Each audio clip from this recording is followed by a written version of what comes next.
우리 함께 나눌 말씀은 에베소서 6장 1절부터 4절까지 말씀 보겠습니다. 에베소서 6장 1절부터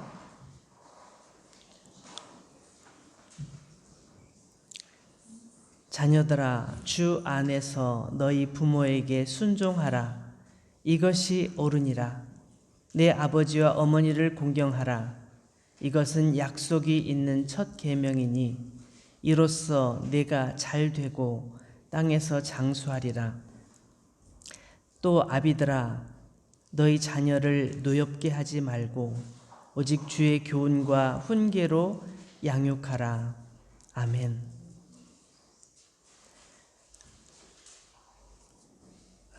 우리 5월 달을 우리는 가정의 달로 정하고 가족들에 대해서 좀 더 관심 갖고 기도하고 더 사랑할 것을 다짐하면서 한 달을 보내고 있습니다. 여러분이 성경을 읽다 보면은 성경에 가족에 관한 이야기들이 아주 많아요. 아주 많아요. 가족이라는 그 테마를 생각하면서 그 주제를 생각하면서 성경을 쭉 읽어보면 별의별 가정들이 다 있습니다. 세상에 이런 못된 가정이 있나 이렇게 생각이 드는가 하면 어떤 가정은 너무너무 감동이 되는 가정도 있어요. 제가 오늘 조금 이상한 가정을 하나 소개해 보려고 합니다. 어쩌면 여러분은 그렇게 생각하지 않고 읽었을지도 모르지만 저는 오늘 여러분과 함께 이 성경을 읽으면서 좀 다른 각도로 가정을 보려고 합니다. 우리 창세기 25장으로 가보겠습니다. 창세기 25장.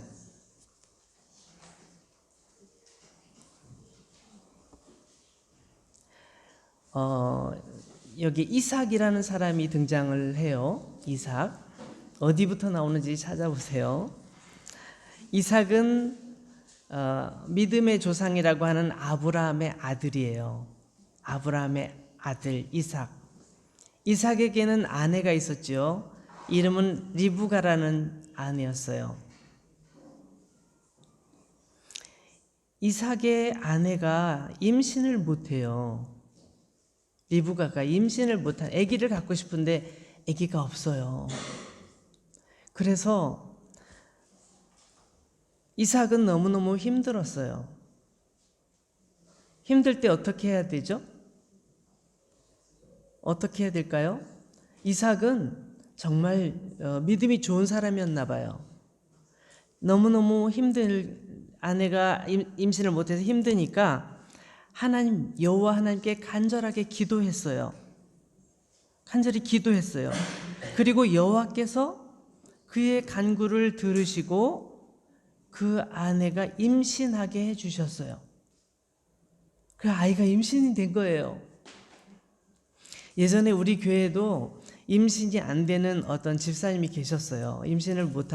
결혼한 지 오래됐지만 아이가 없었어요. 그래가지고 우리 교회 많은 분들이 같이 기도합시다. 우리 하나님께 기도하면 하나님께서 아이 주실 줄로 믿습니다. 그렇게 얘기하고 함께 기도했는데 정말 그 집에도 아이가 태어났어요. 그런 일이 있었어요. 근데 여기도 성경에도 마찬가지예요. 아이가 태어난 거예요. 근데 아이가 임신이 된 거예요. 근데 임신이 됐는데 좀 이상해. 이상해.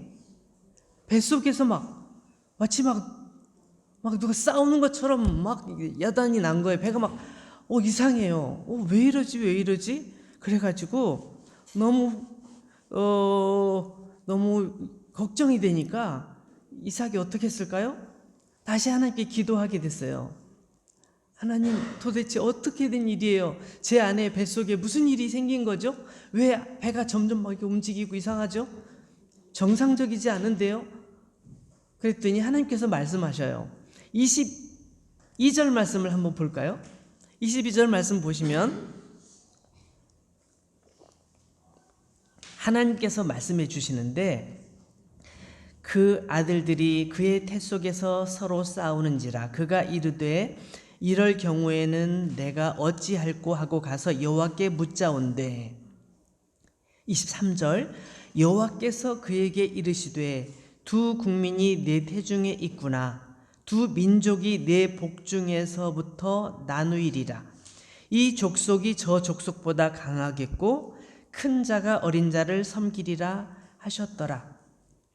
뱃속에 두 명의 아기가 있었던 거예요. 근데 두 명의 아이가 막 싸웠던 거죠. 근데 하나님께서 하시는 말씀은 더 놀라워요. 내 아내 뱃속에 두 국민이 있구나. 근데 이 두 국민은 족속, 두 민족이 나뉘어질 것이다. 뱃속에서부터. 라고 말씀을 하시는 거죠. 그러니까 뱃속에 있는 이 아이들은 보통 아이들이 아니라 두 개의 민족을 이룰 민족의 대표인 사람이 여기서 자라고 있는 거예요. 엄청난 일이죠. 엄청난 소식이죠. 하나님께서는 쌍둥이를 임신한 것도 알려주시고 그 아이 중에 아이들이 각각 민족의 대표가 될 것이라고 말씀하시고 또 한 가지를 말씀하셨는데 거기 보니까 큰 형이 어린 동생을 섬기게 될 것이다 라고 알려주세요. 태어나기 전부터, 배에서 나오기 전부터 이미 하나님께서는 형이 동생을 섬기도록 결정하셨어요. 왜 그렇게 결정하셨을까요? 그건 알 수 없어요. 그건 하나님 뜻이죠. 어쨌든 그래서 두 아이가 드디어 태어나게 되죠. 얼마 후에 아이가 태어났는데 먼저 태어난 큰 아이가 딱 나오는데 몸이 불긋불긋해요. 굉장히 빨갛게 몸이 생겨 있고 몸에 털이 막 잔뜩 난 거예요. 어린 애기인데 온몸에. 얘는 털이 많네. 그래서 이름이 에서예요. 에서란 말 뜻이 털이 많다 이런 뜻이에요. 털이 많은 형이 엄마 뱃속에서 딱 나오고 있는데 둘째가 형의 다리를 붙잡고 막 나오고 있었어요. 그래서 얘는 형의 다리를 잡았네? 그래서 야곱이라고 지었어요. 야곱이란 말은 발 뒤꿈치를 잡았다는 뜻이거든요. 형의 발 뒤꿈치를 잡고, 그러니까 엄마 몸속에서 나오면서부터 2등 되는 거 싫은 거야. 내가 먼저 나가야 되는데 왜 먼저 나가는 거야? 그러면서 형을 잡아당기면서 나온 거예요. 정말 이상한 집안이죠? 그런 일이 참 희귀하잖아요? 근데 두 아이들이 크면서 성격이 많이 달랐어요. 형은 굉장히 막 이렇게 사냥 다니고 그런 걸 좋아한 거예요. 밖에 나가서 뛰어다니고 막 그 동물들 쫓아다니면서 사냥해가지고 가져와가지고 막 요리를 해서 아빠 요리 좀 드십시오. 제가 오늘 사슴을 잡아왔어요. 오늘 토끼 잡아왔어요. 막 오늘은 뭘 잡아왔어요. 그러면서 막 요리를 해가지고 아빠한테 주고 엄마한테 주고 막 그러는 거예요. 밖에 돌아다니면서 막 싸움을 엄청 잘해가지고 이 사냥을 잘해서 정말 아빠는 너무너무 좋아한 거예요. 근데 둘째는 그거 싫어해. 왜 밖에 나가 귀찮게. 난 집에 있을 거야. 나 엄마 옆에. 그럼 엄마 요리할 때 옆에서 도와드리고 심부름 도와드리고 엄마가 부르면 빨리 가서 뭐 도와드릴까요? 이렇게 말하고 엄마하고 재밌게 얘기하고 이런 걸 더 좋아하는 거예요. 그러니까 형하고 동생하고 너무너무 차이가 많이 나는 거죠. 근데 아빠는 형을 좋아해. 오늘 뭘 잡아왔어? 아이고 오늘은 멧돼지를 잡아왔구나. 어떻게 잡았어? 야 역시 남자는 역시 그래야 돼 말이야. 응? 밖에 나가서 막 탁 사냥도 하고 말이야. 그래야 남자지 말이야. 아유 쟤는 왜 저런지 몰라. 그러면서 근데 엄마는 아니야. 그래도 야곱이 말도 잘 듣고 또 나한테 옆에서 재밌게 말도 잘해주고 또 심부름도 잘해주고 요리할 때 뭐 좀 도와달라면 얼른 와서 도와주고 그래도 이런 남자가 나중에 결혼하면 아내한테 사랑받지 뭐 이러면서 야곱을 좋아하는 거예요. 뭐 정상적이지 않아요? 보통 우리 가정에서 그런 일 있잖아요. 그런데 문제는 성격이 너무 다른 두 아이가 자라는데 아빠는 계속 형만 좋아하고 엄마는 계속 동생만 좋아하는 거예요. 동생이 생각할 때는 어떤 생각을 할까요? 왜 아빠는 나를 안 사랑할까? 형이 생각할 때 엄마는 왜 나를 따뜻한 말로 말 안 해주지? 아, 냄새나, 저리 가. 아우, 왜 또 왔어? 왜 엄마는 나한테 늘 그렇게 말하지? 그런 분위기의 가정이 유지되는 거예요. 그래서 저는 그런 내용들이 다 써 있진 않지만 내용을 쭉 읽으면서 이 가정의 이야기를 읽으면서 이 가정에 사람들마다 고민이 있었겠구나. 그런 생각을 했어요. 제가 27절, 28절 한번 읽어볼 테니까 좀 전에 제가 설명드린 이야기를 성경 그대로 한번 봐요. 그 아이들이 장성함에 에서는 익숙한 사냥꾼이 되었으므로, 다른 데 보면 날렵한 아주 사냥 잘하는 그런 뜻이에요. 익숙한 사냥꾼이었으므로 들 사람이 되고, 야곱은 조용한 사람이었으므로 장막에 거주하니, 이삭은 에서가 사냥한 고기를 좋아함으로 그를 사랑하고 리브가는 야곱을 사랑하였더라. 이 표현은 나는 에서를 사랑했다 그러면 야곱은 별로 사랑하지 않았어, 그런 뜻을 가지고 있어요. 난 야곱을 사랑했어, 난 에서는 별로 사랑하지 않았어, 그런 뜻을 같이 가지고 있는 거예요. 여러분은 이 상황을 어떻게 생각하세요? 야곱과 에서와 야곱은 어렸을 때부터 이런 긴장 관계를 가지고 있었는데, 둘째 야곱은 되게 조용하고 아주 차분한 듯 하면서도 힘으로는 잘 안 되니까 머리를 써서 형을 이기고 싶어 했던 것 같아요. 어떻게 하면 내가 형을 이길 수 있을까? 어떻게 하면 형을 이길 수 있지? 틈만 나면 형을 이기려고 막 생각하는 거예요. 그러면 엄마 아빠라면 어떻게 해야 될까요? 아이들이 둘이 쌍둥이 형제가 자꾸 싸워. 그러면 아빠들 어떻게 할 거예요?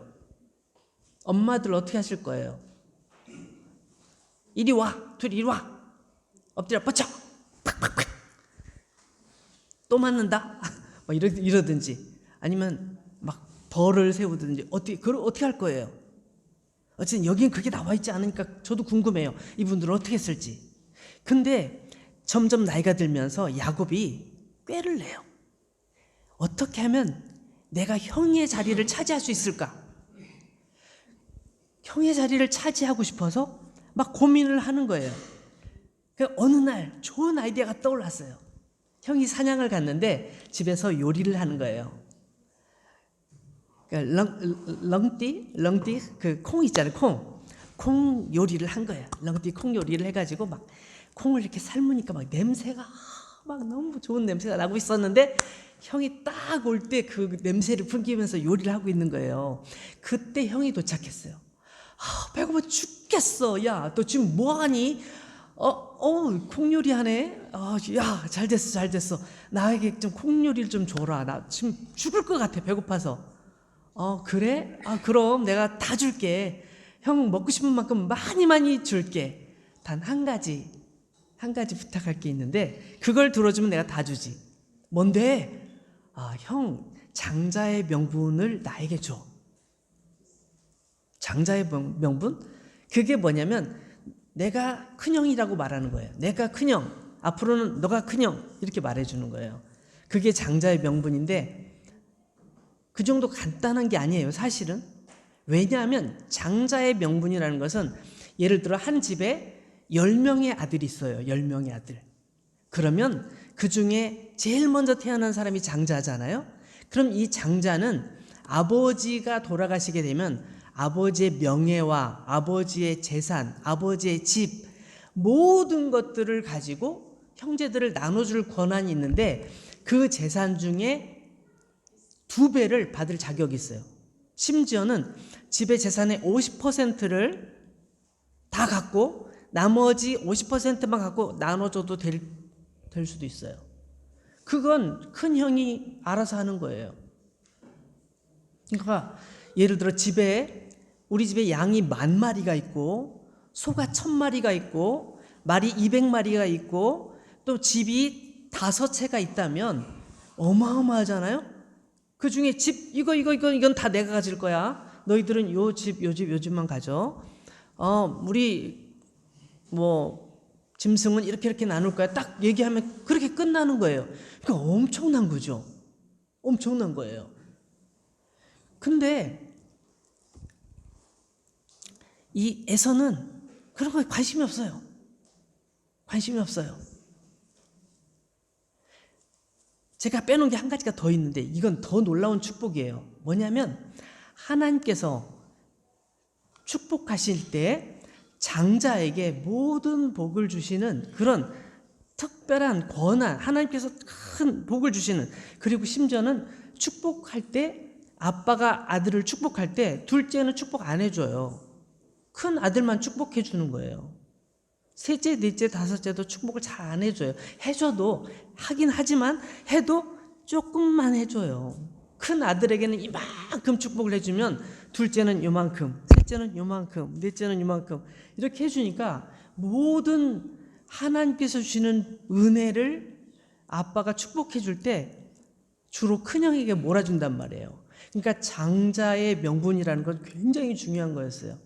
그런데 에서는 그거 신경 안 써요. 신경 안 써요. 나 지금 배고파 죽겠는데 그거 무슨 상관이야. 알았어. 나 팥죽 그 콩으로 만든 요리를 나에게 줘. 그럼 내가 다 줄게. 나도 줄게. 그러고 그냥 무시해버려요.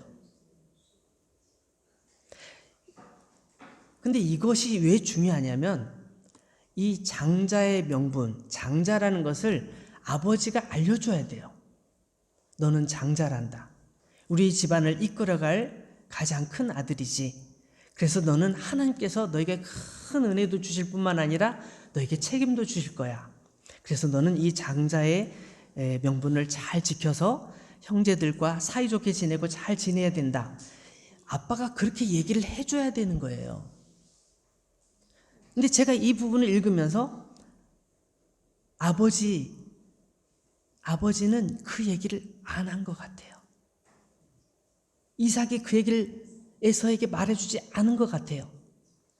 에서가 잡아오는 그 사냥감, 그 요리는 너무 좋아하면서도 정작 아들에게 꼭 필요한 것을 얘기해주지 않은 것 같아요. 절대로 그것을 그렇게 함부로 장자의 명분을 넘기면 안 되는 부분인데 그것을 넘겨버리는 걸 너무 쉽게 넘겨버렸으니까. 야곱은 그냥 안 지나가요. 형, 약속했지? 약속했어. 그럼 나에게 맹세해. 응? 하나님 앞에서 맹세해. 하나님 앞에서. 그래. 맹세할게. 하나님, 저 다 야곱에게 줍니다. 약속을 딱 해버렸어요. 그리고 잊어졌어요. 별거 아니지. 이러고 지나갔어요.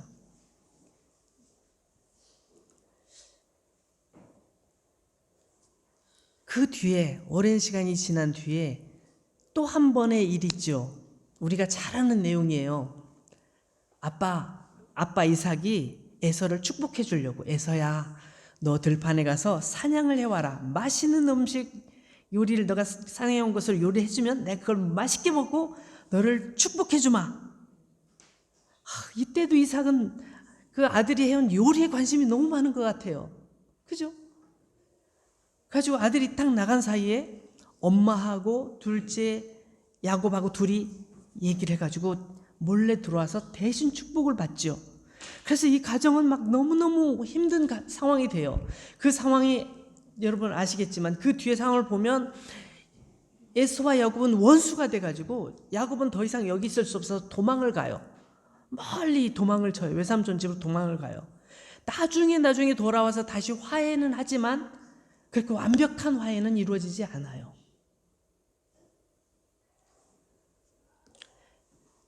저는 그걸 비극이라고 생각해요.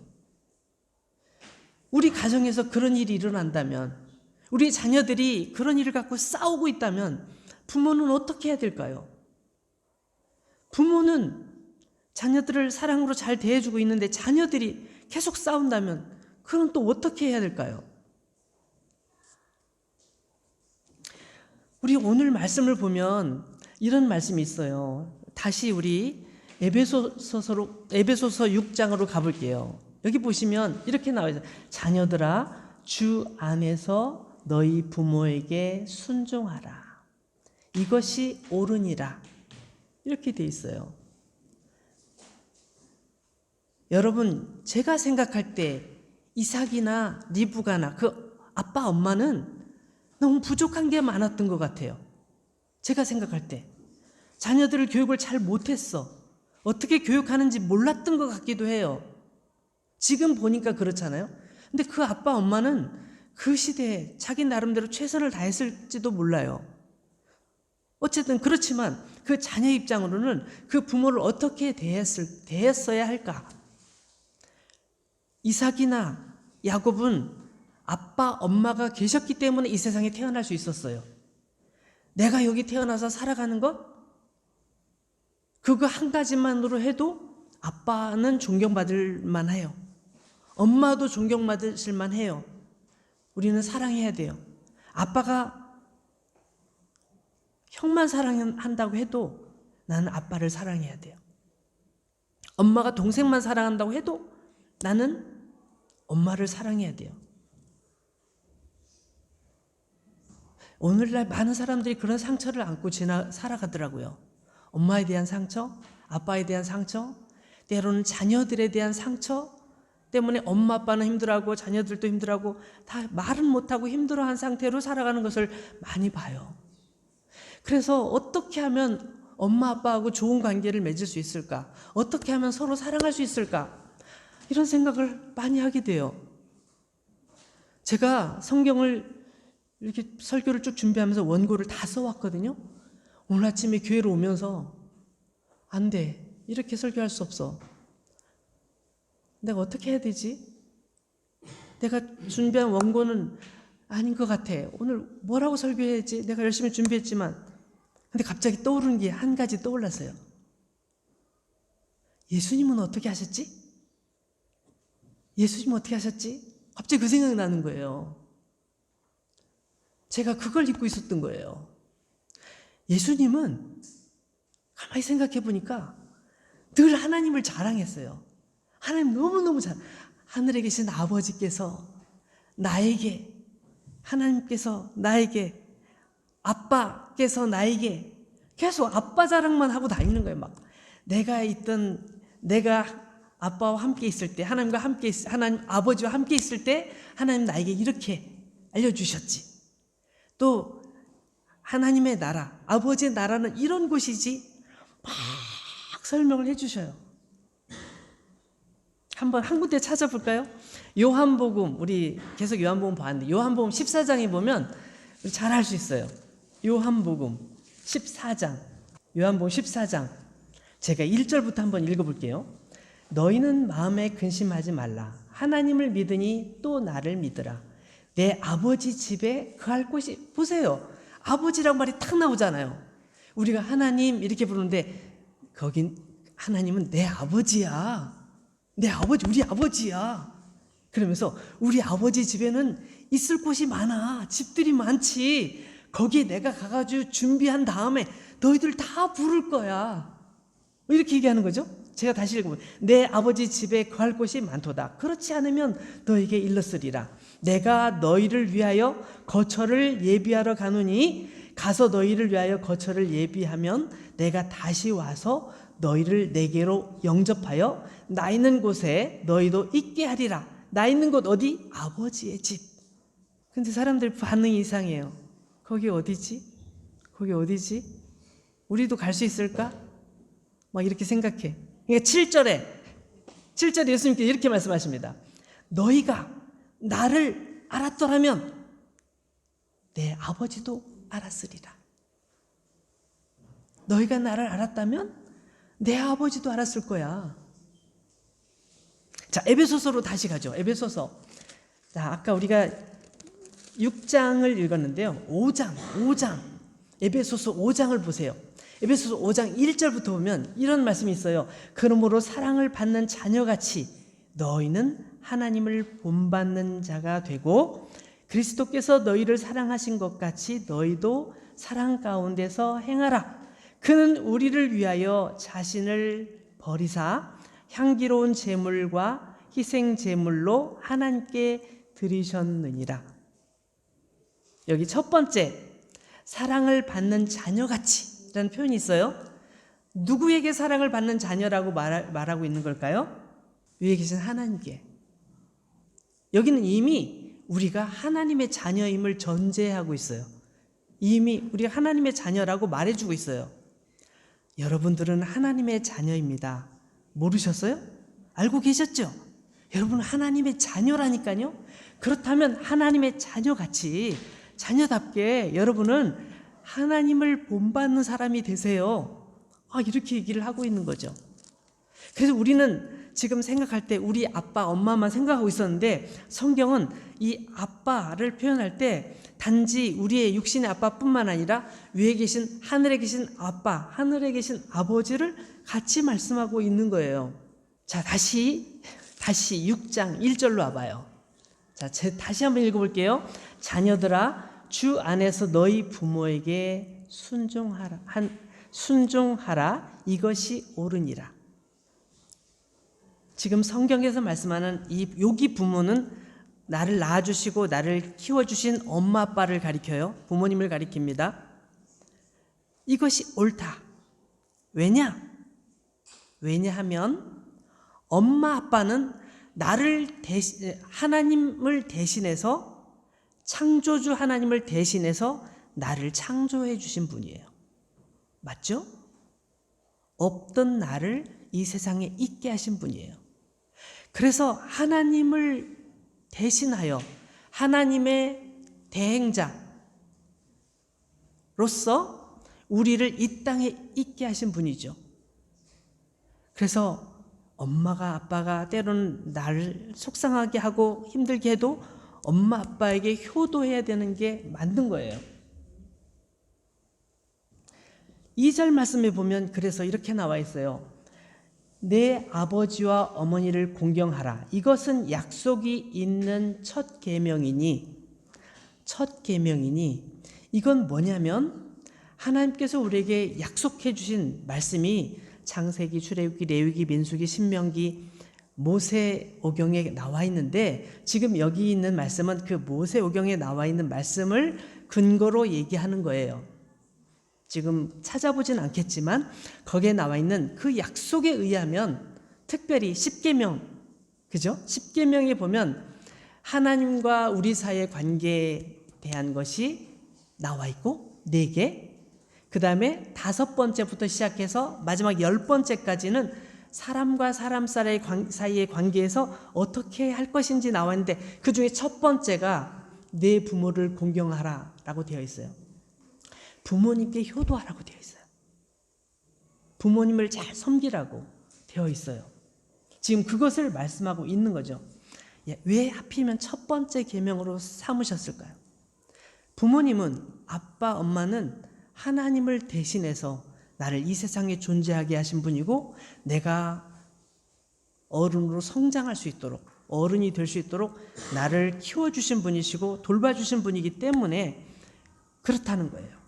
그래서 우리는 부모님을 어버이 주일에만 생각하는 것이 아니라 항상 생각하고 부모님을 위해 기도하고 부모님을 더 사랑해야 되겠죠. 그럼 부모님들은 어떠냐? 4절 말씀 보면 부모님에 대한 얘기들이 나와 있어요. 여기는 아버지들에 대해서 말씀하고 있지만 아버지, 어머니 모두 해당되는 거예요. 아비들아, 너희 자녀를 노엽게 하지 말고 오직 주의 교훈과 훈계로 양육하라. 제가 이 말씀을 묵상하면서 딱 스치며 지나간 떠오른 말씀이 있어요. 신명기 6장에 보면 굉장히 중요한, 이스라엘 사람들은 다 외우는 말씀이 있는데 한번 찾아봐요. 신명기 6장에 보면 이스라엘아 들으라. 우리 하나님 여호와는 오직 유일한 여호와이시니 너는 마음을 다하고 뜻을 다하고 힘을 다하여 내 하나님 여호와를 사랑하라. 오늘 내가 내게 명하는 이 말씀을 너는 마음에 새기고 내 자녀에게 부지런히 가르치며, 자녀 얘기가 나왔군요. 드디어 7절에 내 자녀에게 부지런히 가르치며 집에 앉았을 때든지 길을 갈 때든지 누워 있을 때든지 일어날 때든지 이 말씀을 강론할 것이며, 가르치라는 거죠. 또 8절 너는 또 그것을 내 손목에 매어 기호를 삼으며 내 미간에 붙여 표로 삼고 또 내 집 문설주와 바깥 문에 기록할지니라. 여기서 중요한 걸 한 가지 포인트를 제가 오늘 드리고 싶은 포인트를 말씀드리면, 하나님께서 이스라엘 민족에게, 하나님의 백성들에게 하시는 말씀이 내 자녀를 잘 가르쳐라 라고 말씀하시기 전에 먼저 너 자신이 하나님을 사랑해야 돼. 너 자신이 하나님을 마음과 뜻을 힘을 다해서 하나님을 사랑해야 돼. 자녀들에게만 너 하나님 잘 믿어야 돼, 교회 잘 다녀야 돼, 성경 읽어야 돼, 기도해야 돼, 이렇게 하지 말고 먼저 너 자신이 기도하고 말씀 읽고 그리고 하나님을 사랑하고 하나님과 동행하는 삶을 살아야 된다. 그리고 나서 내 자녀에게 가르쳐라. 이렇게 말씀하는 거죠. 예전에 우리 교회 청년부 형제 중에 성악가 청년이 있었어요. 그 청년은 아주 학교가 굉장히 멀리 2시간 넘게 멀리 떨어진 곳에 학교가 있었는데 매 주일마다 여기까지 와서 예배 드리고 거기 가고 그랬어요. 근데 그 청년이 되게 재미있는 얘기를 했어요. 제가 한국에 있을 때 학교 갔다 오면 아빠는 항상 거실에 앉아서 성경을 읽고 계셨어요. 저는 그걸 보면서 너무 많이 배웠죠. 우리 아빠가 날마다 성경을 읽으시는구나. 나도 날마다 성경을 읽어야지. 그렇게 생각했대요. 근데 어느 날 알게 됐어. 아들 오는 시간에만 성경을 펴놓고 읽고 있었던 거예요.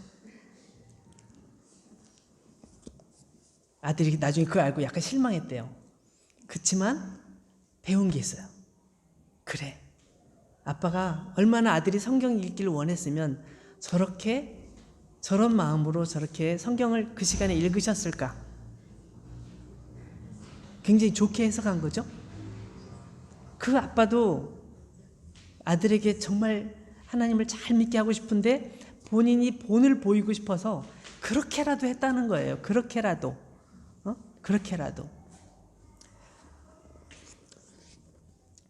저는 아빠잖아요. 저도 아빠로서 저희 자녀들에게 너희들 나처럼 그렇게 되라 막 말하고 싶은 생각이 드는데, 가만히 저를 생각해 보니까 그렇게 하면 안 돼. 나처럼 하면 안 돼. 이런 생각이 드는 거예요. 너무 저도 부끄럽고 저희 아이들에게 저를 자랑할 만한 게 없는 것 같아요. 그래서 그 말은 하면 안 되겠구나. 그 말을 하면 안 되겠구나. 그 대신 내가 더 열심히 노력해야 되겠구나. 그런 생각을 합니다. 오늘 어버이 주일이라 우리 아빠들, 엄마들이 지금 이 말씀을 함께 듣고 있잖아요. 우리 아빠, 엄마들은 정말 자녀들에게 부끄럽지 않은 그런 하나님의 사람 되기 위해서 내가 더 하나님을 사랑하고 내가 더 하나님께 기도하고 내가 더 모범이 되는 그런 모습으로 살아야 될 거예요. 우리 자녀들도 마찬가지죠. 자녀들도 마찬가지예요. 우리 아빠, 엄마를 본받아서 정말 그렇게 믿음의 사람이 돼야지. 그리고 아빠, 엄마의 부족한 부분이 있다면 나는 저런 부분은 담지 말아야지. 아빠보다 더 하나님을 사랑하고 더 믿음 있는 사람으로 살아가야지. 이렇게 마음을 먹는 건 어떨까요? 오늘 4절 말씀만 읽고 마칠게요. 또 아비들아 너희 자녀를 노엽게 하지 말고. 제가 이렇게 만난 분들 중에 그런 분들이 있었어요.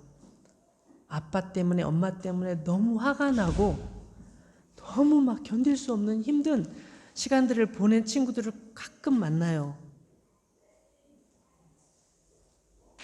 난 결혼하고 싶지 않아요. 난 우리 엄마 아빠 볼 때 결혼하고 싶지 않아요. 막 그렇게 말하는 친구도 본 적이 있습니다. 그건 너무 전 가슴이 아파요. 여러분, 우리가 정말 좋은 아빠, 엄마가 돼야 됩니다. 아이들이 보기에 너무 존경할 만한 그런 엄마, 아빠가 되기 위해서 정말 노력해야 됩니다. 노력하지 않고는 될 수가 없어요.